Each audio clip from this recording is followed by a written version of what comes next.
भोलि नेपाल U19 र Afghanistan U19 बीच वर्ल्ड कपमा को जाने भनेर छिनोफानो हुँदैछ।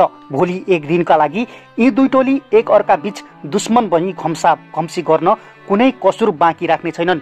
किनभने भोलिको दिन केवल एक खेल मात्र होइन, राष्ट्रको स्वाभिमान, युवा शक्तिको ज्वालामुखी र गौरवको घण्टी हो, जुन मैदानमा घनघोर रूपमा घन्कनेछ।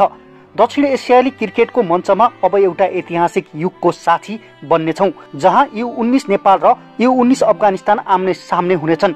यो कुनै सामान्य म्याच होइन, यो एक युद्ध हो जहाँ बल र बैखरीले भविष्यको इतिहास लेख्नेछन्। नेपाल जसको हृदयमा हरेक बलसँगै देशको आशा र सपना चल्छ, त्यो टिमले अहिलेसम्मको यात्रामा आदि बेहेरी जस्तै प्रतिद्वन्दीहरूलाई पछाडि पार्दै फाइनलमा पाइला टेकेको छ। युवा पुस्ताको सिप, साहस र समर्पणले भरिएको यो नेपाली टोलीले क्रिकेटमा मात्र होइन, सम्पूर्ण राष्ट्रमा उत्साह र आत्मबलको ज्वार ल्याएको छ। हर एक रनसँग उनीहरूले देशका आमा बुवाको श्वास फेर्ने गति बढाएका छन्।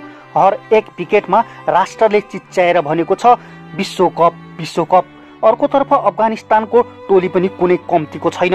यिनीहरू त युद्धको भूमिबाट उठेका, सङ्घर्षमा बलियो बनेका, आदिपछिको शान्ति जस्तै धैर्यवान र विस्फोटक छन्। उनीहरूको गति, घातक बोलिङ र आक्रामक ब्याटिङले दक्षिण एसियाली क्रिकेटमा अनेकौं चमत्कारहरू गरिसकेका छन्।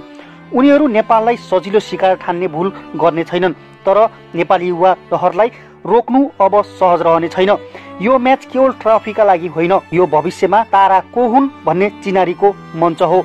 यो भिडन्त नेपाली युवाहरूसँगको मात्र होइन, जनताको आशीर्वाद, अठोट र राष्ट्रिय भावनासँग पनि जोडिएको छ। मैदानमा आउने प्रत्येक बल, हरेक क्याच, प्रत्येक चौका छक्का र नेपाल र अफगानिस्तानको गौरवको गाथा बन्नेछ। भोलि बिहान जब घाम फाट्नेछ, त्यही घामले यो ऐतिहासिक दिनलाई उज्यालो पार्नेछ। स्टेडियमको छातीमा दुई राष्ट्रका सपनाहरू टक्कर खानेछन्, जहाँ एक पक्ष जित्नेछ तर अर्को पक्ष पनि आत्मगौरवमा हार्ने छैन। अब खेल हुनेछ, तर केवल रन र विकेटको होइन, इतिहास, इज्जत र आत्मसम्मानको।